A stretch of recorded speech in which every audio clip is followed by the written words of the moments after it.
కొత్త పాత అనే తేడా లేకుండా అందరూ కలిసి పనిచేయాలని నూతన అధ్యక్షుడు ఎన్ రామచంద్రరావు అన్నారు. ఇవాళ మన్నెగూడలో నిర్వహించిన కార్యక్రమంలో బీజేపీ తెలంగాణ రాష్ట్ర అధ్యక్షుడిగా ఎన్ రామచంద్రరావు ఎన్నికైనట్లు ఆ పార్టీ కేంద్ర ఎన్నికల రిటర్నింగ్ అధికారి కేంద్ర మంత్రి శోభా రంజాలే అధికారికంగా ప్రకటించారు. ఈ నేపథ్యంలో నూతన అధ్యక్షుడు ఎన్ రామచంద్రరావు కీలక వ్యాఖ్యలు చేశారు. పార్టీలో కొత్త పాత అనే పంచాయతీ లేదని తెలిపారు. నది ప్రవహించాలంటే కొత్త నీరు రావాల్సిందేనని రామచంద్రరావు స్పష్టం చేశారు. ఇక ఇదే అంశంపై మరింత సమాచారాన్ని మా ప్రతినిధి రాజేంద్ర అందిస్తారు. రాజేంద్ర. Thank you. తెలంగాణలో భారతీయ జనతా పార్టీకి రాష్ట్ర అధ్యక్షుడు ఎవరనే అంశంపై గత కొంతకాలంగా ఉత్కంఠతగా కొనసాగిన నేపథ్యంలో దానికి కేంద్ర బీజేపీ నేతలు ప్రయత్నించారు. ఏదైతే ప్రధానంగా పోటీలో ఈటెల రాజేందర్, ధర్మపురి తదితరులతో పాటు రామచంద్రరావు కూడా ఉన్న విషయం నేపథ్యంలోనే కేంద్రం ఈ నేపథ్యంలో నలుగురిలో ఒకరిని ఎంపిక చేసే ప్రక్రియలో లాస్ట్ బిగ్ ఫిష్ ఇస్తూ రామచంద్రరావును రాష్ట్ర పార్టీ అధ్యక్షుడిగా నియమించింది. ఈ క్రమంలోనే అధ్యక్షుడి పదవికి పోటీ చేసిన నేతలతో పాటు వారి అంచెగడం అభిమానుల్లో కూడా కొంత అసంతృప్తి నెలకొంది. ఈ సందర్భంగానే కేంద్ర బీజేపీ ఎన్నికల రిటర్నింగ్ అధికారి కేంద్ర మంత్రి శోభా తాజాగా రామచంద్రరావు ఎన్నికను అధికారికంగా మన్నెగూడలో జరిగిన సమావేశంలో ప్రకటించింది. ఈ మేరకు తెలంగాణ రాష్ట్ర వ్యాప్తంగా ఉన్న బీజేపీ శ్రేణులకు పిలుపునిస్తూ కొత్త పాత తేడా లేకుండా నూతనంగా ఎన్నికైన రామచంద్రరావుకు అందరూ సహకరించాలని, పార్టీ విధి విధానాలు సిద్ధాంతాలను ప్రజల్లోకి తీసుకెళ్లాలని, కేంద్ర ప్రభుత్వం సంక్షేమ పథకాలను ఇతర కార్యక్రమాలు కూడా ప్రజలకు వివరించి రానున్న స్థానిక సంస్థల ఎన్నికల్లో బీజేపీకి ఘన విజయం సాధించేలా బీజేపీ శ్రేణులు శ్రమించాలని చెప్పేసి శోభా పిలుపునిచ్చారు. ఈ సందర్భంగానే నూతనంగా అధ్యక్షుడిగా ఎన్నికైన ప్రభాకరరావు మాట్లాడుతూ నదిలో కొత్త నీరు రావాలని నిత్యం ప్రవహిస్తూ ఉండాలని, అందులో భాగంగానే భారతీయ జనతా పార్టీ కేంద్ర కమిటీ ఇచ్చిన బాధ్యతలు తాను సమర్థవంతంగా నిర్వర్తిస్తానని, పాత కొత్త తేడా లేకుండా అందరూ తనకు సహకరించాలని, పార్టీ అభివృద్ధితో పాటు ప్రజా సమస్యల పరిష్కారాన్ని నిర్వహించేందుకు తోడ్పాటును అందించాలని ఆయన కోరారు. అయితే రాష్ట్ర వ్యాప్తంగా ఉన్న బీజేపీ శ్రేణుల్లో ఉన్న అసంతృప్తిని ఆ పార్టీ రాష్ట్ర నేతలు ఎలా సద్దుమణింప చేస్తారనేది ఒక ప్రధానమైన ప్రశ్నగా వెలిగింది. కేంద్రం నేతలు ఇచ్చిన పిలుపును అనుసరించి రాష్ట్రంలోని బీజేపీ పెద్ద నేతలు క్షేత్ర స్థాయిలో అసంతృప్తి ఉన్నవారిని కూడా బుజ్జగించి ఒకే తాటిపై నడిపిస్తారా లేదా అనేది కూడా ఒక సవాలుగా మారిందని చెప్పేసి మనం భావించవచ్చు. రానున్న స్థానిక సంస్థల ఎన్నికలే ప్రధాన టార్గెట్ గా ఇప్పుడు బీజేపీ ముందున్న ప్రధాన సవాలు. దీన్ని ఎదుర్కొనేందుకు కూడా రామచంద్రరావు మరింత వ్యూహాత్మకంగా వ్యవహరించాల్సిన పరిస్థితులు ఉన్నాయి. అదే క్రమంలో సీనియర్ నేతలను కలుపుకోవడంతో పాటు అసంతృప్తి వాదులను కూడా ఆయన కలుపుకొని ఒకే తాటిపై అందరు నడిపిస్తూ పాల్సిన బాధ్యత కూడా అధ్యక్షుడి రామచంద్రరావుకు ఉందని చెప్పేసి మనం ప్రధానంగా ఇక్కడ భావించవచ్చు. మరోవైపు గోషామాల్ ఎమ్మెల్యే రాజా సింగ్ తాను నామినేషన్ వేయనీయకుండా అడ్డుకున్నారనే అసహనంతో ఆయన పార్టీకి రాజీనామా చేసిన విషయాన్ని కూడా ప్రభాకర్ రావు దృష్టిలో తీసుకొని తన సహకారం కూడా తీసుకునే దిశలో కూడా పయనించాల్సిన పరిస్థితులు కూడా కనిపిస్తున్నాయి. ఏది ఏమైనా రానున్న రోజుల్లో బీజేపీ పార్టీ ఏ తరహాలో ఉండనేది మాత్రం ప్రభాకర్ రావు తీసుకున్న నిర్ణయాలపైనే ఆధారపడి ఉంటుందని స్పష్టం అవుతుంది. Thank you Rajendra. పాషమైలారం ఘటన దురదృష్టకరమని సీఎం రేవంత్ రెడ్డి అన్నారు. ఇవాళ ఘటన స్థలానికి వెళ్లిన ఆయన పరిశ్రమల శాఖ అధికారులతో సమీక్షా సమావేశం నిర్వహించి ప్రమాద ఘటనపై ఆరా తీశారు. పరిశ్రమ యాజమాన్యంతో పాటు డైరెక్టర్ ఆఫ్ ఫ్యాక్టరీపై ఆగ్రహం వ్యక్తం చేశారు. పరిశ్రమ బయట బాధిత కుటుంబ సభ్యులను పరామర్శించారు. ప్రమాదంలో 37 మంది మరణించారని వెల్లడించారు. మిగిలిన వారి ఆచూకీ కోసం సహాయక చర్యలు కొనసాగుతున్నాయని స్పష్టం చేశారు. సిగాచి ఫార్మా కంపెనీ ప్రమాదంలో మృతుల కుటుంబాలకు పరిశ్రమ యాజమాన్యం నుంచి ₹1 కోటి, తీవ్రంగా గాయపడిన వారికి ₹10 లక్షల, స్వల్ప గాయాలైన వారికి ₹5 లక్షలు నష్టపరిహారాన్ని ఇప్పిస్తామని హామీ ఇచ్చారు. ప్రమాదంలో గాయపడిన ప్రతి ఒక్కరికి మెరుగైన చికిత్స అందిస్తామని స్పష్టం చేశారు. మృతుల కుటుంబాల పిల్లలకు ప్రభుత్వ రెసిడెన్షియల్ పాఠశాలలో ఉచిత విద్య అందిస్తామని సీఎం రేవంత్ రెడ్డి తెలిపారు. ఇక ఇదే అంశానికి సంబంధించి మరింత సమాచారం మా ప్రతినిధి సాల్మన్ అందిస్తారు. సాల్మన్. హైదరాబాద్ లో పాషమైలారంలో జరిగిన సంఘటన తెలంగాణ రాష్ట్రాన్ని అయితే కొంత దిగ్భ్రాంతికి గురి చేసింది. ఆ యొక్క సిగాచి ఫార్మసీ కంపెనీలో సుమారు 143 మంది అప్పటి వరకు ఆ విధులు నిర్వహిస్తున్నారు అనేది అయితే సమాచారం ఉంది. కానీ ఇంకా ఎంతమంది ఉన్నారో మాత్రం అధికారికంగా ఇంకా ఇప్పటి వరకు అయితే బయటికి రాలేదు. ఆ ఘటనతో తెలంగాణ రాష్ట్రం ఒక్కసారిగా ఉలిక్కిపడ్డదని చెప్పవచ్చు. నిన్న జరిగిన సంఘటనలో ఈ రోజు సీఎం రేవంత్ రెడ్డి అయితే హుటాహుటిన సంఘటన స్థలానికి అధికారులను, మంత్రులను అయితే పంపించారు. ఈ రోజు నేరుగా ఆ యొక్క సంఘటన స్థలానికి అయితే వెళ్లారు. సంఘటన స్థలంలో బాధిత కుటుంబాలతోటైతే మాట్లాడారు. అదే విధంగా సిగాసి కంపెనీతోటైతే ఫార్మసీ కంపెనీతోనైతే సీఎం రేవంత్ రెడ్డి అధికారులను అయితే ఆదేశించారు. ఎవరైతే చనిపోతారో వారికి సుమారు 1 కోటి రూపాయలైతే ప్రకటించారు. ఖచ్చితంగా 1 కోటి రూపాయలైతే నగదు ఇవ్వాలని, అదే విధంగా గాయపడిన వారికి 10 లక్షలు, మామూలుగా గాయపడిన వారికి 5 లక్షల రూపాయలైతే వెచ్చించాలని అయితే ఆదేశించారు. దీనికి సంబంధించి తక్షణ సహాయం కింద 1,00,000 రూపాయలు, అదే విధంగా 50,000 రూపాయలు అయితే తక్షణ సహాయం కింద అందించారు. ఇలాంటి సంఘటన గతంలో ఎప్పుడైనా జరిగిందా, అప్పుడు ఎప్పుడైతే జరిగిందో ఎలా జరిగింది అనే దాని మీద కొంత వివరణ అయితే తీసుకున్నారు. ఇక ముందు ఇలాంటి ఫ్యాక్టరీల పైన ఇలాంటి సంఘటనలు కనుక జరిగితే ఎలాంటి చర్యలు తీసుకోవాలి, అలా జరగకుండా తీసుకునే అవకాశం ఏ విధంగా ఉందైతే నిపుణులతోని ఒక కమిటీ అయితే ఏర్పాటు చేశారు. దీనికి సంబంధించి ఖచ్చితంగా ఈ యొక్క తెలంగాణ రాష్ట్ర ప్రభుత్వం ఎవరిని కూడా ప్రతి ఒక్కరిని ఆదుకుంటామని, వారి కుటుంబాలను ఖచ్చితంగా చదువుకునే వారికి చదువు చెప్పించే బాధ్యత ప్రభుత్వం తీసుకుంటుందని అయితే స్పష్టం చేశారు. ఖచ్చితంగా అక్కడ ఉన్న జిల్లా కలెక్టర్ అయితే ఆదేశించారు.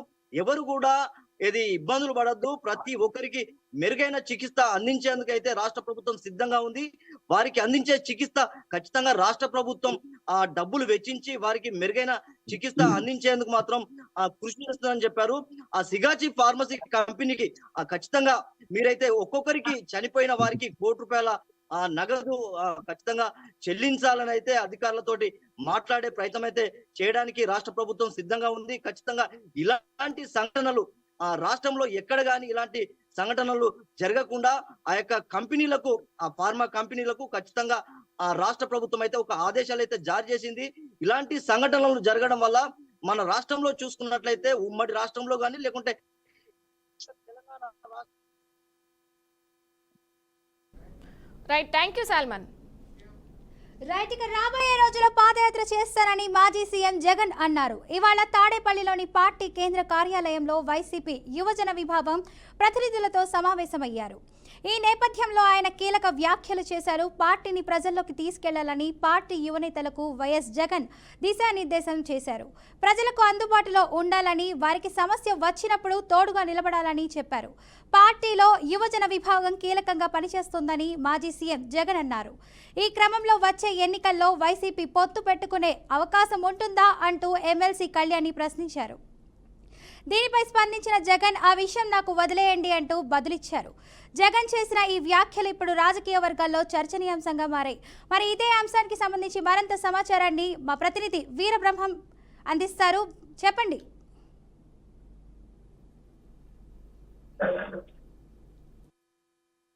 ఏదైతే జగన్మోహన్ రెడ్డి పెట్టినటువంటి ఏదైతే మీటింగ్ ఉందో ఈ మీటింగ్ సంబంధించి మనం చూసుకున్నట్లయితే ఏదైతే యూత్ సంబంధించినటువంటి వైఎస్ఆర్సీపీ యూత్ సంబంధించినటువంటి మీటింగ్ సంబంధించి ఆయన యువతకైతే దిశానిర్దేశం అయితే చేసినటువంటి పరిస్థితి అయితే ఉంది. మొత్తానికి మనం చూసుకున్నట్లయితే 2024 పాలైన తర్వాత ఆయన గత 1 year బట్టి కూడా సంవత్సర కాలం నుంచి కూడా ఆయన ఎవరైతే పార్టీ కార్యకర్తలు కావచ్చు, లేకపోతే పార్టీ సంబంధించిన నాయకులకు సంబంధించి అయితే కొంత దూరంగా ఉన్నటువంటి పరిస్థితి ఉంది. గత కొన్ని రోజులు బట్టి కూడా ఆయన అయితే పార్టీ నాయకులు కావచ్చు, లేకపోతే యువజన సంఘం సంబంధించి యూత్ సంబంధించి కావచ్చు, లేదా మహిళలకు సంబంధించి కావచ్చు, ఆయన తరచుగా మీటింగ్లు పెడుతున్నటువంటి పరిస్థితి ఏదైతే గతంలో కూడా ఆయన ప్రకటించినటువంటి నేపథ్యం. ఏదైతే రాబోయేటువంటి రాజుల్లో 2.1 2.0 ఉంటుంది, తర్వాత 3.0 కూడా ఉంటుంది అన్నారు. తాజాగా ఈ రోజు ఏదైతే యూత్ సంబంధించినటువంటి ఏదైతే మీటింగ్ పెట్టారో ఈ మీటింగ్ సంబంధించి కూడా ఆయన స్పష్టంగా అయితే చెప్పడం జరిగింది. మొత్తానికి మనం చూసుకున్నట్లయితే రాబోయేటువంటి రోజుల్లో వైఎస్ఆర్సీపీ పార్టీ గడప గడపకు తీసుకెళ్లే విధంగా ఎవరైతే యూత్ ఉన్నారో యూత్ కావచ్చు, లేకపోతే మహిళలు కావచ్చు, లేకపోతే రైతులు, అదే విధంగా విద్యార్థి సంఘాలు, ఇవన్నీ కూడా ఈ 4 కూడా ప్రధానంగా ఉంటాయని చెప్పడం జరిగింది. మొత్తానికి అంతేకాకుండా ఏదైతే ఇటు బీసీ సంబంధించి బీసీ ఎస్సీ ఎస్టీ బీసీ సంబంధించి కూడా ఏవైతే సంఘాలు ఉన్నాయో ఆ సంఘాలు కూడా ఈ వైఎస్ఆర్సీపీ పార్టీకి సంబంధించినటువంటి విధానాలన్నిటి కూడా ప్రజల్లో తీసుకెళ్లాలని ఆయన చెప్పడం జరిగింది. మొత్తానికి చూసుకుంటే రాబోయేటువంటి రోజుల్లో ఆయన పాదయాత్ర కూడా చేస్తానని చెప్పడం కూడా జరిగింది. మరో పక్క మనం చూసుకున్నట్లయితే ఏదైతే 2019 నుంచి 19లో ఘన విజయం సాధించినటువంటి ఏదైతే వైఎస్ఆర్సీపీ పార్టీ ఉందో ఆ వైఎస్ఆర్సీపీ పార్టీ అయితే మరొక 2029లో వచ్చేటువంటి ఎన్నికల్లో ఘన విజయం సాధించాలని ఆయన యువతకు అయితే దిశానిర్దేశం చేసినటువంటి పరిస్థితి కనిపించింది. హైదరాబాద్ లోని ప్రజాభవన్ వేదికగా గోదావరి బనకచెర్ల ప్రాజెక్టుపై మంత్రి Uttam Kumar Reddy power point presentation ఇచ్చారు. బనకచెర్ల ప్రాజెక్టుకు కేంద్రం అనుమతులు నిరాకరించిందని తెలిపారు. ఈ ప్రాజెక్టుపై తమకున్న అభ్యంతరాలను కేంద్రం ఎదుట క్లియర్ గా వివరించామని తెలిపారు. పోలవరం బనకచెర్ల ప్రాజెక్టుకు అనుమతులు ఇవ్వలేమని కేంద్ర పర్యావరణ నిపుణులు కమిటీ స్పష్టం చేశారు. పర్యావరణ అనుమతులకు సిడబ్ల్యూసీని సంప్రదించడం అత్యవసరమని కమిటీ అభిప్రాయపడింది. ఈ నేపథ్యంలో బీఆర్ఎస్ పై విమర్శలు గుప్పించారు. కేసీఆర్ సీఎంగా ఉన్నప్పుడు ఏపీకి మేలు చేసే విధంగా నిర్ణయాలు తీసుకున్నారని మంత్రి ఉత్తమ్ ఆగ్రహం వ్యక్తం చేశారు. ఇక ఇదే అంశంపై మరింత సమాచారాన్ని మా ప్రతినిధి రాజు అందిస్తారు. రాజు,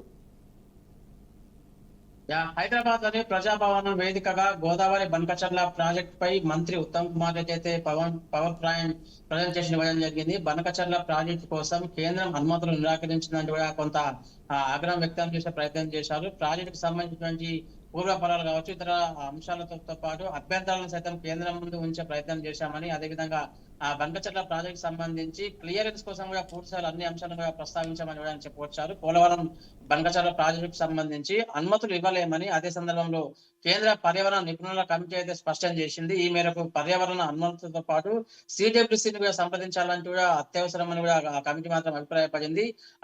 ఈ నేపథ్యంలో బీఆర్ఎస్ కు సంబంధించి అంటే గత బీఆర్ఎస్ పాలనలో సీఎం కేసీఆర్ సీఎం హోదాలో ఉన్నారు. కేసీఆర్ సీఎం హోదాలో ఉన్నటువంటి ఆ పరిణామక్రమంలో అప్పుడు ఏపీకి సంబంధించి అనుకూలంగా కొన్ని నిర్ణయాలు చేసింది సిడబ్ల్యూసీ కావచ్చు, కేంద్రం అంటూ కూడా విభిన్న వాదనలు వినిపించారు. ప్రస్తుతం బనకచెర్ల ప్రాజెక్టు సంబంధించినటువంటి ఈ అంశాలను కూడా క్లియరెన్స్ కోసం తమ అభ్యంతరాలను కూడా వ్యక్తపరిచినప్పటికీ కూడా కేంద్రం నిరాకరించడం పట్ల ఆయన తీవ్రస్థాయి ఆగ్రహం వ్యక్తం చేసే ప్రయత్నం చేశారు. ఇది సరైన రీతి, ఇది సరైన పద్ధతి కాదని కూడా ఆయన తీవ్రస్థాయిలో మండిపోయే ప్రయత్నం చేశారు.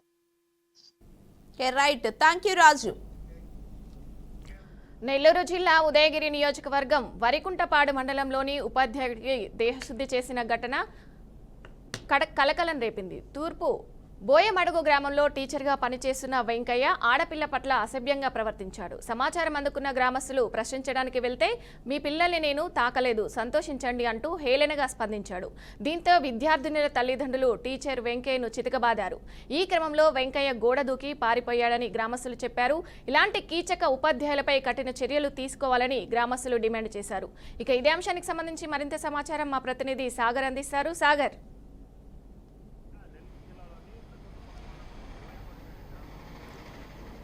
నెల్లూరు జిల్లాలోని వరికుంటపాడు మండలంలో బోయమడుగు అనే గ్రామంలో తెలుగు టీచర్గా పనిచేస్తున్న లోక్సాని వెంగయ్య అనే ఒక ఉపాధ్యాయుడు ఒక దారుణ ఘటనకైతే పాల్పడ్డాడు. గతంలోనే ఇతనికి ఒక ఇలాంటి బాలికల పట్ల అసభ్యంగా ప్రవర్తించే నేర చరిత్ర కూడా ఉన్నట్టు ఇప్పటికే పలు దఫాలుగా వ్యక్తమైంది. ఎందుకంటే గతంలో వింజమూరులో పనిచేస్తూ కూడా బాలికల పట్ల అసభ్యంగా వ్యవహరించాడు. అదే క్రమంలో కూడా దుత్తలలో కూడా ఇదే క్రమంలో వ్యవహరించాడని చెప్పి గతంలోనే ఇతని మీద అనేక ఆరోపణలు ఉన్నాయి. ఈ క్రమంలోనే గత కొంతకాలంగా ఇతను బోయమడుగులో తెలుగు టీచర్గా పనిచేస్తున్నాడు. కానీ గతంలో ఒక స్కూల్లో పనిచేసినప్పుడు ఒక విద్యార్థినితో అతనికి కొంత పరిచయం ఉన్న క్రమంలోనే తనకి పుస్తకాలు ఇస్తానని చెప్పి మాయమాటలు చెప్పి ఒక అసభ్యంగా ప్రవర్తించాడని చెప్పి ఆ బాలిక పట్ల అసభ్యంగా ప్రవర్తించాడని చెప్పి బాలిక వాళ్ళ తల్లిదండ్రులకు తెలియజేయడం జరిగింది. వాళ్ళ తల్లిదండ్రులకి ఈ విషయం తెలియగానే ఏంటని ప్రశ్నించేందుకు బోయమడుగులో డ్యూటీలో ఉన్న విధుల్లో ఉన్న టీచర్ దగ్గరికి వెళ్ళడంతో అతను ఆ లోక్సాని వెంగయ్య ఎవరైతే ఉన్నారో అతను సరిగా సమాధానం చెప్పకపోవడం, అలాగే కొంత విడ్డూరంగా మాట్లాడడంతో ఒక్కసారిగా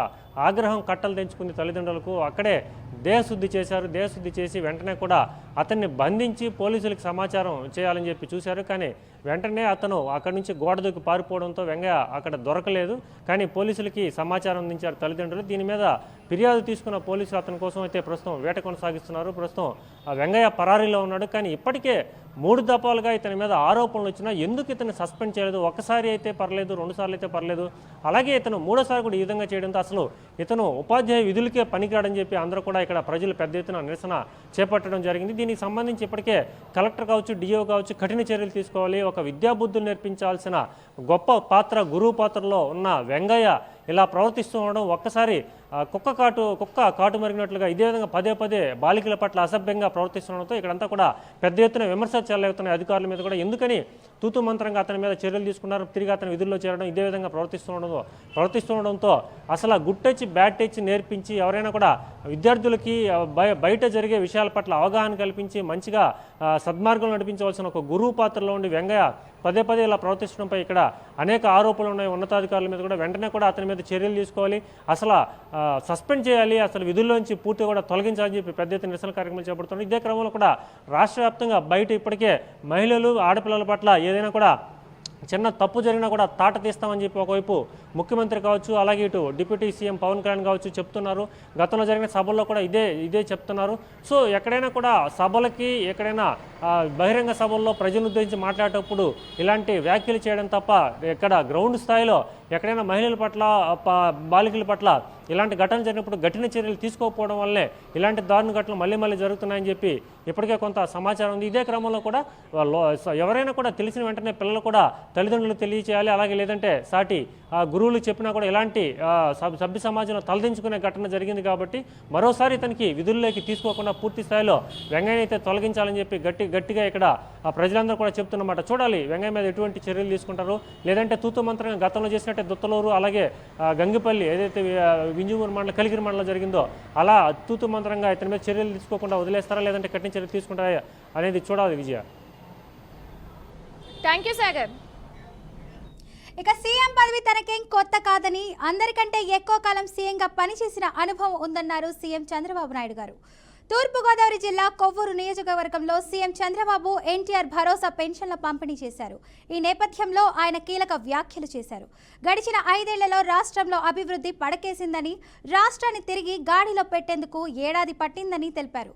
రాష్ట్రంలో సంక్షేమం ఎక్కడా తక్కువ చేయకుండా అభివృద్ధి చేస్తున్నామన్నారు. దేశంలోనే అర్హులకు అధిక పెన్షన్ ఇస్తున్న రాష్ట్రం ఆంధ్రప్రదేశ్ అని, ప్రతి నెల పెన్షన్లకు 2,750 కోట్లు ఖర్చు చేస్తున్నామని చెప్పారు. తల్లికి వందనంతో ఎంతో మంది పిల్లలు ఉంటే ఇంతమందికి డబ్బులు ఇస్తున్నామని గుర్తు చేశారు. ఇక మహిళలకు సీఎం చంద్రబాబు గుడ్ న్యూస్ చెప్పారు. ఆగస్టు 15 నుంచి మహిళలకు ఉచిత బస్సు హామీని నెరవేరుస్తామని సీఎం చంద్రబాబు స్పష్టం చేశారు. ఇక ఇదే అంశానికి సంబంధించి మా ప్రతినిధి సమాచారాన్ని మరింతగా ఇస్తారు. విశాఖపట్నం నుంచి నాయుడు చెప్పండి. ఏదైతే సీఎం చంద్రబాబు కూటమి ప్రభుత్వం ఏర్పాటైన తర్వాత సీఎం గా పదవీ ప్రమాణం చేసి సంవత్సర కాలం పూర్తవడం, అదేవిధంగా చూసుకున్నట్టయితే కనుక ఈ సంవత్సర కాలంలో పెద్ద ఎత్తున ఇచ్చిన హామీలన్నింటినీ కూడా పూర్తి చేశామంటూ కూడా చెప్పినట్టుగా తెలుస్తుంది. ఏదైతే తూర్పుగోదావరి జిల్లాకు సంబంధించి కొవ్వూరు నియోజకవర్గంలో ఈ రోజు ఎన్టీఆర్ భరోసా పెన్షన్ల పంపిణీ కార్యక్రమం చేపట్టారు. ఈ పంపిణీలో భాగంగా ఈ రోజు చంద్రబాబు ఎన్టీఆర్ భరోసా పెన్షన్ల పంపిణీ కార్యక్రమంతో పాటు ఏదైతే ఎన్నికల్లో ఇచ్చినటువంటి హామీలన్నింటినీ కూడా చక్కగా నెరవేర్చిన పరిస్థితి కేవలం ఒకే ఒక ప్రభుత్వం, కూటమి ప్రభుత్వంగా కూడా చెప్పుకోవచ్చు. తనకి సీఎం పదవి కొత్త కాదని, ఇటువంటివి అందరికంటే ఎక్కువ కాలం సీఎం గా పనిచేసినటువంటి తనకు ప్రజలను ఎలా పరిపాలించాలో, ఏ విధంగా చేయాలంటూ కూడా తనకు తెలుసంటూ కూడా చెప్తున్న పరిస్థితి ఉంది. ఏదైతే గత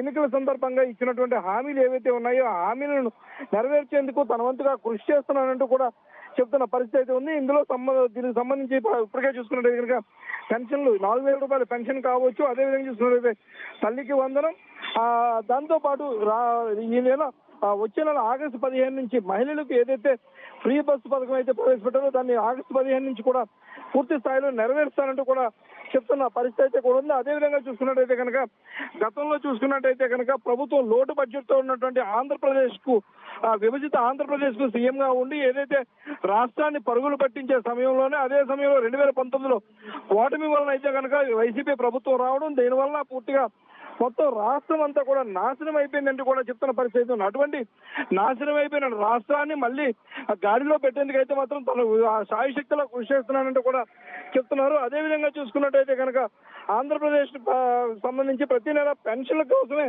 కేవలం 2,750 కోట్లు ఖర్చు చేస్తున్నామంటూ చెప్తున్న పరిస్థితి ఉంది.